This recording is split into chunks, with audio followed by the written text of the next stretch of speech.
How much delusion is too much delusion? Well, no matter how delusional you are, you still can't match their level. क्योंकि उन्हें लगता है India के बाहर एक लग्जरियस लाइफ लीड करना भी एक स्ट्रगल है, और इसी स्ट्रगल को दिखाने के लिए उन्होंने एक शो बनाया है द ट्राइब, जो आप प्राइम वीडियो में देख सकते हो। And that was not enough. Nepo kids के फादर करण जौहर इस शो को प्रोड्यूस कर रहे हैं। I mean there is actually no word left for Karan Johar. मतलब करण को इन निपो किड्स को लॉन्च करने के चक्कर में अपना प्रोडक्शन हाउस तक सेल करना पड़ा, but still he did not stop. अब पहले कि मैं शो के बारे में बात करूं, आपको शो के कास्ट के बारे में जानना होगा। अगर इस शो के कास्ट के बारे में बात करें तो this 5 woman and this man is the main cast, और फिर उनके हस्बैंड, बॉयफ्रेंड, फैमिली उनको भी दिखाया जाता है। But the whole show is about this 5 girls and how they live their luxurious life in LA। अब इस शो के बारे में जो सबसे इंटरेस्टिंग चीज मुझे लगा वो है उनका नाम। So their name goes like this: Alanna, Alaviaa, Aryana, Alifa and the last one and the first normal name Shruti. और ये मत सोचो कि वो सिस्टर्स हैं। All of them belong to different families with different surnames, but उन सब में एक चीज कॉमन है, और वो है डिलीशन। अब इन पांचों के बारे में हम थोड़ा सा जान लेते हैं। Alaviaa Jaaferi, who is the daughter of Javed Jaaferi. Basically Alaviaa एक इन्फ्लुएंसर है जिनका इंस्टाग्राम में मोर देन 300 के फॉलोअर्स है। अकॉर्डिंग टू अलाविया's मदर, वो कभी भी एक बॉलीवुड एक्ट्रेस बनना नहीं चाहती थी। शी ऑल्सो मेंशन्ड कि अलाविया को कुछ बिग प्रोडक्शन हाउसेस से मूवी का ऑफर भी आया था, बट अलाविया ने वो रिजेक्ट कर दिया because she wanted to be an influencer but not an actor. Ariana Gandhi, who is a 22-year-old English singer and songwriter. I mean, she is Indian, but her songs are in English. अगर आप सोच रहे हो कि Ariana कितना popular है, तो she has got more than 100 के followers on Instagram and Spotify में उनका 3.5 के फॉलोअर्स है। इसके बाद आती है Alfia Jaffrey. Alfia is a daughter of famous film maker Rumi Jaffrey. Alfia usually एक इन्फ्लुएंसर नहीं है, but with the help of collab tribe she wants to start her journey. अब ये कोलैब ट्राइब क्या है उसके बारे में हम आगे बात करेंगे। अब इस शो का जो मोस्ट इम्पॉर्टेंट कैरेक्टर है वो है Alanna Panday, who is the cousin sister of Ananya Panday, and this is Alana's husband Ivor. According to Alana, she moved to LA 5 years ago to pursue her social media career. And वहाँ जाके Alanna met her husband Ivor. Alanna का एक YouTube channel भी है जिसपे उनका more than 1 million subscribers हैं, जिसमें Alanna and her husband daily vlogs and all upload करते हैं। अब कोलैब ट्राइब, जो कि मैंने पहले ही मेंशन किया था, इसकी फाउंडर है अलाना। बेसिकली ये एक सोशल मीडिया मैनेजमेंट कंपनी की तरह है जो इन्फ्लुएंसर्स को ग्रो करने में हेल्प करती है, और इसलिए अलाना चाहती थी जो इन्फ्लुएंसर्स ग्रो करना चाहते हैं और ब्रांड्स के साथ कोलैब करना चाहते हैं, उन्हें अलाना ग्रो करने में हेल्प करेंगी। अब जैसा कि मैंने मेंशन किया था, Alanna started her social media journey 5 years ago, but she got famous in India since her wedding. उनका पूरा वेडिंग ब्लॉग आपको उनके चैनल में देखने को मिलेगा, और आपने अनन्या पांडे का ये परफॉर्मेंस तो देखा ही होगा। This was also from Alanna's wedding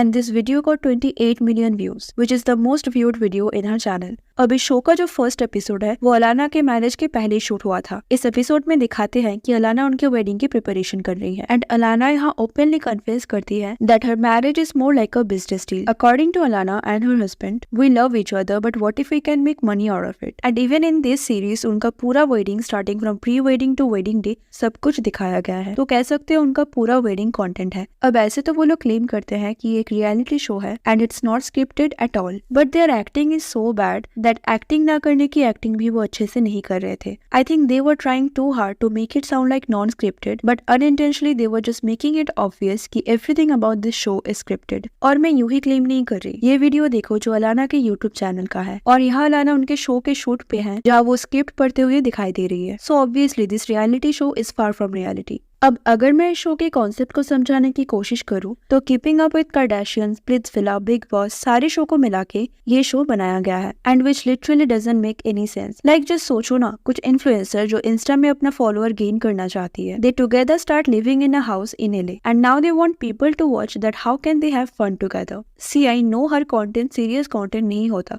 her content को हम UPSC के प्रिपरेशन के लिए नहीं देख सकते। देयर आर सम कंटेंट जो सिर्फ फील गुड के लिए या ऐसे ही बनाया जाता है just to entertain us, but is this even a content? And most importantly, this does not look like an Indian show at all. Their names, their accents, the culture they follow, nothing in this show is Indian. तो फिर Indian audience के ऊपर ऐसे content force क्यों किया जा रहा है? The show is full of F words, alcohol and some unrealistic beauty standards. यहाँ ये लोग जबरदस्ती मीन गर्ल्स जैसा एक्ट करने की कोशिश कर रहे हैं। यहाँ फोर्सफुली सस्पेंस डाला जा रहा है, when in reality it's just an act जो आपको देख के ही पता चलेगा। अब ये है Hardik Jaaferi, he is also the co founder of collab Tribe, and according to him ये पूरा शो उसी का आइडिया है, क्योंकि उसे लगता है लोगों का LA बेस्ड इन्फ्लुएंसर्स के लाइफ में बहुत ज्यादा इंटरेस्ट होगा, and that is why it was his dream to make this show. Also इस शो के फर्स्ट एपिसोड में हार्दिक बोलते हैं कि LA is the greatest city in the world. Okay, it's personally my opinion and you guys might not agree with me, but I would not want to watch a show where they are targeting audience of a country but praising another country. हो सकता है आप बचपन से वहाँ रह रहे हो सकता है आप सुपर रिच हो, आपके पास बहुत पैसा है और वहाँ जाके आप एक लग्जरियस लाइफ लीड कर रहे हो और उससे किसी को भी कोई प्रॉब्लम नहीं है। एंड पर्सनली आपका खुद का ओपिनियन हो सकता है, लेकिन आप एक शो बना रहे हो जहाँ आप इंडियन ऑडियंस को टारगेट कर रहे हो and you are calling LA the greatest city in the world when it does not belong to India. तो इंडियन ऑडियंस यहाँ आपके साथ कनेक्ट कैसे करेंगे? अब इस शो के बारे में कुछ और प्रॉब्लमेटिक फैक्ट्स है, जैसे इस कोलैब ट्राइब का पार्टनर अदिति भाटिया भी थी। For those who doesn't know,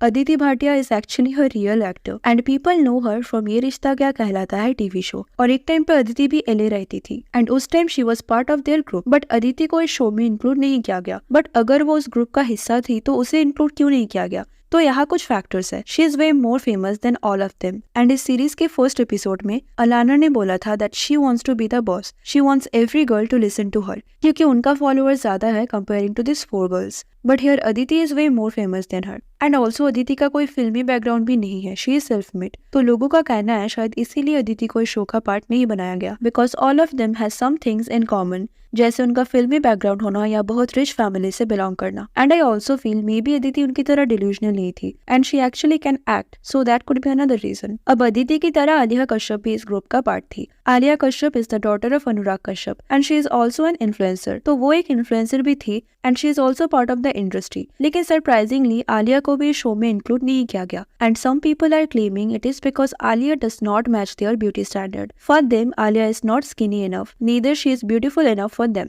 And since this show is all about their dresses, beauty and fitness, तो Alia could not match their beauty standard। अब जैसा कि मैंने पहले ही मेंशन किया था, करण जौहर ने इस शो को प्रोड्यूस किया है with his Dharmatic production। Yes, this is not Dharma but Dharmatic, which is basically a production house for the OTT content। मतलब बॉलीवुड के साथ साथ अब करण OTT में भी अपने स्टार किड्स को प्रमोट कर रहे हैं। लाइक सी, मैंने ये पहले ही बोला था दैट हर शो से आप एक सीरियस लेसन एक्सपेक्ट नहीं कर सकते। कुछ शोज होते हैं जो सिर्फ फील गुड या कंप्लीट एंटरटेनमेंट के लिए वन टाइम वॉच होते हैं, बट इस शो में हमारे जैसे नॉर्मल ऑडियंस के लिए रिलेट करने जैसा कुछ भी नहीं है। उनका lifestyle, the way they speak, उनका स्ट्रगल आप किसी के साथ भी रिलेट नहीं कर पाओगे। लाइक यहाँ वो लोग अपने इन्फ्लुएंसर होने के ड्रीम के बारे में बात कर रहे हैं and how tough it is for them to be an influencer. लेकिन आज के डेट में जहाँ every other person is an influencer, क्या आप सच में उनके स्ट्रगल के बारे में सुनना पसंद करोगे? हम इंटरनेट पे ऐसे इन्फ्लुएंसर्स को देखते हैं जिनके पास अच्छा कैमरा क्वालिटी नहीं होता, सारे इक्विपमेंट्स नहीं होते हैं and still they make it big bye there hard work and good content. और ऐसे टाइम पे कुछ रिच किड्स बैठ के डिस्कस कर रहे हैं that how they are pursuing their dream to become an influencer. You know, मुझे लगता है कि ये एक सेल्फ लॉन्च शो है जहाँ कुछ सुपर रिच फैमिली के बच्चे अपने आप को लॉन्च कर रहे हैं और इसके लिए उन्होंने एक शो भी बना दिया, चाहे इसका कोई स्टोरी लाइन हो या ना हो। Even if it doesn't make any sense, at least people will know them. पता नहीं कितने टैलेंटेड एक्टर्स को, इन्फ्लुएंसर्स को एक अच्छा प्लेटफॉर्म नहीं मिलता